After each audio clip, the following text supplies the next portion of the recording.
How did I become a Christian or believer of the faith? Colonialism. No. You can't just blame it. You just Colonization. said That's that it what was only happened. addressed. What? You just listen Hemi, to what I'm saying. colonization, Hemi. Listen, no. Stop. Even if you can't just throw colonialism out Well, there. that's What I'm okay, saying is bro. that you said that it was only addressed to a specific people at a specific time. We're all Christians and believers of the faith, right? Christianity is spread throughout the globe. So then Colonialism, Hemi. how can you say that it was only addressed if what you were saying was true and there's no evidence, then it wouldn't be evident that Christianity was spread globally. It was spread globally through colonialism, Hemi. It was spread by people who had intercontinental ships and certain technologies called the sails that will What does allow that have them to do with the to point I'm discover. making? They was Muslims. We'd have all been Muslims, Hemi. They was voodoo There priests. were We'd have all Muslims. been voodoo, bro. Do you get that?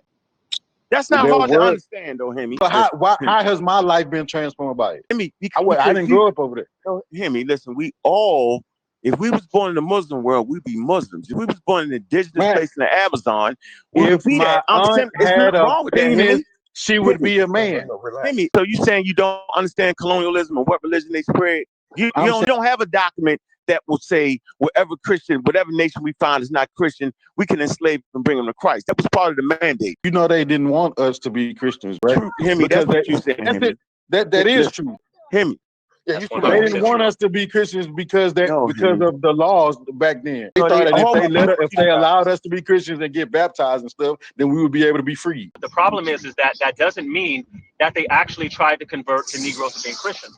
It is a well-documented thing by actual historians that you can read actual slave codes where they were forbidding the learning of religion. You can read slave accounts where they're saying they wouldn't teach us Christianity. They wouldn't teach them that during the first and second Great Awakening that the Negroes were sneaking and doing church, and they were doing church in the woods. And you could also look to see that the majority of Negroes that converted to Christianity, over 60% of them did so after they were free from enslavement. So it didn't have anything to do with any of that stuff. And as a matter of fact, the Africans had an idea and a theology that basically said, if you have your religion and your religion tells you you're supposed to love someone like this and treat me like this, they said, I don't want anything to do with it.